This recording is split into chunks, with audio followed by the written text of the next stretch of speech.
আমি যদি সত্যিকার অর্থে বলি যে পিপল সেন্টিমেন্ট যেটা আমি স্টাডি করলাম, সেটাতে যদি কালকে নির্বাচন হয়, এটা গতকালকে টকশোতেও আমি বলেছি, আমি জনগণের যে মনোভাবটা দেখলাম, তাতে যদি কালকে নির্বাচন হয়, সত্যিকার অর্থে বলছি, বিএনপি বিপুল ভোটে জয়লাভ করবে এবং সরকার গঠন করবে। এইটাই হলো বর্তমান চিত্রটা। জামাত একটি ডিসিপ্লিন পার্টি, তাদের within the party there is a very unique discipline and there is a democratic process within the party of Jamaat to elect their leader. এটা আমি স্বীকার করি।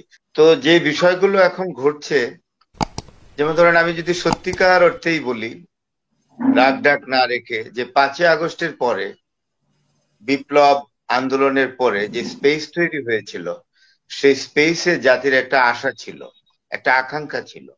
কিন্তু এখন যে ছাত্রদল বা ছাত্র শিবিরের মধ্যে যেটা হচ্ছে, তার ফলে কিন্তু ওই আকাঙ্ক্ষার জায়গাটিকে সংকুচিত করে দিচ্ছে। এবং আরো অনেক জিনিস হচ্ছে, যেমন নির্বাচনের বিষয়টি অনেকটা অনিশ্চিত অবস্থার দিকে যাচ্ছে। আপনি এটাকে, আমরা কিন্তু অগ্রাহ্য করলে চলবে না যে একটি দেশ যদি আপনি গণতান্ত্রিক পদ্ধতিতে চালাতে চান, তাহলে নির্বাচনের তো বিকল্প নাই। কিন্তু এইভাবে যদি ছাত্রদল এবং ছাত্র শিবির, যেটা কুয়েটে হয়েছে, যেটা বিভিন্ন কলেজগুলোতে হয় শুনি, এটা আমাদেরকে এখন বর্তমান অবস্থায় অনেকটাই হতাশ করে। আমি বিব্রত বলবো না, বিব্রত কথাটা ছোট, হতাশ করে। তো হতাশার জায়গাটা ঠিক এখন আমাদের জন্য কাম্য না। আমাদের জন্য কাম্য হলো সংস্কার চলছে। আমি বারবারই একই কথা বলি, সংস্কার চলছে, সংস্কার হতে হবে, আমিও স্বীকার করি।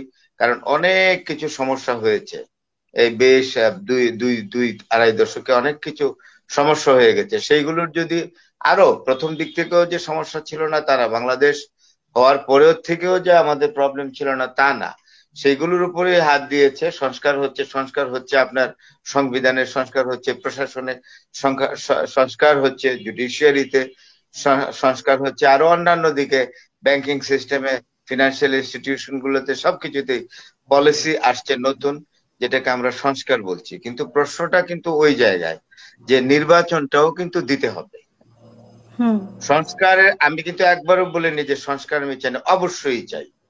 বাংলাদেশ এখন যে অবস্থায় আছে, নির্বাচনের দিকে আগাতে হবে, সংস্কারের দরকার। কিন্তু সংস্কারে যদি আমি হাত দেই, সংস্কারের সময়টা যদি একেবারে অনেক দিন হয়ে যায়, তাহলে নির্বাচনটা কখন হবে? আমি যদি একদম সত্যিকার অর্থে একটি কথা বলি, আমি বাড়ি গিয়েছিলাম, গ্রামের বাড়ি। তো গ্রামের বাড়িতে গেলে গ্রামের মানুষ কিন্তু এখন পলিটিক্যালি শহরের মানুষের চেয়ে অনেকটা সচেতন। তার কারণ আমি বলবো, শহরের মানুষ কিন্তু কর্মে থাকে, বিভিন্ন পেশাজীবী মানুষ চাকরি বাকরি করে, অফিস আদালতে যায়, ব্যাংক বিমায় যায়, চাকরি করে। তারা কিন্তু অত রাজনীতির আলাপ করে না। কিন্তু গ্রামে কিন্তু একটা স্পেস আছে। গ্রামের মানুষ শহরের মানুষের মতো এত ব্যস্ত না, তো তারা আলাপ আলোচনা করে। তো আমি এক বেলায় বাড়ি গিয়েছিলাম, আমার বাড়ি তো বেশি দূরে না, আমার বাড়ি হলো ব্রাহ্মণবাড়ি। আমি দিনে গিয়ে দিনে আসতে পারি, সকালবেলা রওনা দিলে একেবারে সেখানে সকালে গিয়ে নাস্তা খেতে পারি 9-10টার দিকে, 9টার সাড়ে। তো ফিরে আসছে সেখানে আমি যদি সত্যিকার অর্থে বলি যে পিপল সেন্টিমেন্ট যেটা আমি স্টাডি করলাম, সেটাতে যদি কালকে নির্বাচন হয়, এটা গতকালকে টকশোতেও আমি বলেছি, আমি জনগণের যে মনোভাবটা দেখলাম, তাতে যদি কালকে নির্বাচন হয়, সত্যিকার অর্থে বলছি, বিএনপি বিপুল ভোটে জয়লাভ করবে এবং সরকার গঠন করবে। এইটাই হলো বর্তমান চিত্রটা। এতে যদি আমাকে কেউ কিছু মনে করে, তা আমার কিছু করার নেই। আমি যেটা দেখেছি আমি সেটাই বলেছি।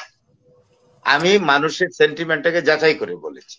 এখন আমি তো আর বিএনপি করি না, আমি যেহেতু ভিন্ন একটা মানুষ, আমি বিএনপি করি না অন্তত, তো আমার মতো মানুষটা যেহেতু আমি বলতেছি যে কালকে নির্বাচন হলে বিএনপি বিপুল ভোটে নির্বাচিত হবে এবং সরকার গঠন করবে, তাহলে বিএনপিতে যারা হাবিব ভাইয়ের মতো যারা অত্যন্ত মানে পুরনো রাজনীতিবিদ, তারা আমার চেয়ে এটা বেশি ভালো জানেন।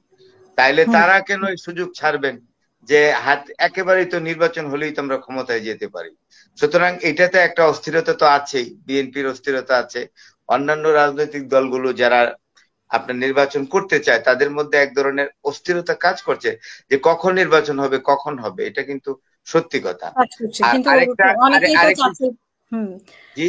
তো জামাতের মতো অনেকেই তো চাচ্ছে না নির্বাচন, যেমন ছাত্ররা চাচ্ছে না, তারপরে জামাত চাচ্ছে না, হ্যাঁ, তারা চাচ্ছে যে জামাত সংস্কার বা স্থানীয় নির্বাচন। জামাত একটি ধন্যবাদ, জামাত একটি ডিসিপ্লিন পার্টি। তাদের within the party there is a very unique discipline and there is a democratic process within the party of Jamaat to elect their leader। এটা আমি স্বীকার করি, কিন্তু হাবিব ভাই কিন্তু একটি কথা বলে গেছেন, এটা লক্ষ্য করেছেন কিনা জানি না। আমি আজকে বলি, আমি খারাপ ভাবে জামাতকে বলছি না, আমি বলছি এই জন্য যে জামাতের যে প্রতিষ্ঠাতা সৈয়দ আবুল আলা মওদুদী, ওনার জন্ম হায়দ্রাবাদের বুরহানপুরে, যেখানে মুঘল সম্রাট আওরঙ্গজেব চিরনিদ্রায় শায়িত, কারণ তিনি শিবাজির সাথে যুদ্ধ করতে গিয়েছিলেন, অর্থাৎ মারাঠাদের সাথে যুদ্ধ উনি শেষ করতে পারেননি। এন্টায়ার রয়্যাল ফোর্স নিয়ে উনি দাক্ষিণাত্যে অবস্থান করেন, কিন্তু মারাঠাদের দমন করতে পারেননি। তিনি আসেন অনেক 24 বছর দিল্লি থেকে উনি দাক্ষিণাত্যে ছিলেন। উনি যখন মারা যান তখন ওনার লাশ সেই দাক্ষিণাত্য থেকে দিল্লি আনা অনেক জটিল ছিল, অন্তত 1.5-2 মাস লেগে যাবে, তখন লাশ সংগ্রহের ব্যবস্থা ছিল না। তাই উনাকে বুরহানপুরে, এই যে জ্ঞান তাপস এবং আপনার একজন আউলিয়া দরবেশ বুরহান উদ্দিনে কবরের পাশে উনি চিরনিদ্রায় শায়িত আছেন। সম্রাট আওরঙ্গজেব আলমগীর জিন্দা পীর, ওইখানেই সৈয়দ আবুল আলা মওদুদের জন্ম। পিওর উর্দু স্পিকিং ফ্যামিলি, বাবা ছিলেন কোর্টের উকিল, অ্যাডভোকেট, এবং উনি কোন ধর্মীয় রিলিজিয়াস প্র্যাকটিসিং ফ্যামিলি থেকে আসেননি। তারপরে আরেকটা জিনিস বলি, উনি বললেন যে পাকিস্তান আমি হতে দিব না। পাকিস্তান, ভারত এখন দারুল হার্ব, পাকিস্তান কে জরুরত হ্যায়, ये तो जायज नहीं है। একেবারে চোস্ত উর্দুতে, তো আলাগ মুল্ক তৈয়ারি তো जायज नहीं है, यह क्या बात है, ফরাদ ভাই क्या শেষ করুন। जरूरत है আলাগ। হ্যাঁ, এইটা উনি বলেছেন।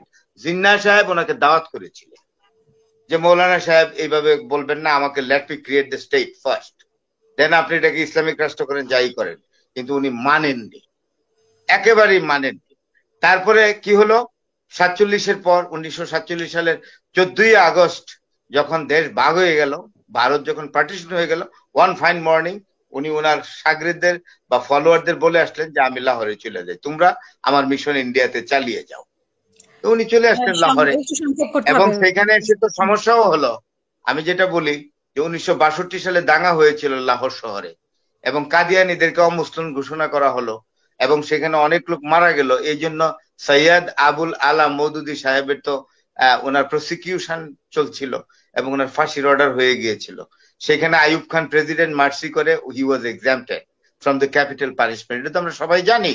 আবার রাউন্ড টেবিল কনফারেন্স আইয়ুব খানের বিরুদ্ধে উনি কিন্তু যোগদান করেছিলেন, এবং ওনার সিটটা পড়েছিল বঙ্গবন্ধু শেখ মুজিবুর রহমানের পাশে। জি, অনেক ধন্যবাদ ফরাদ।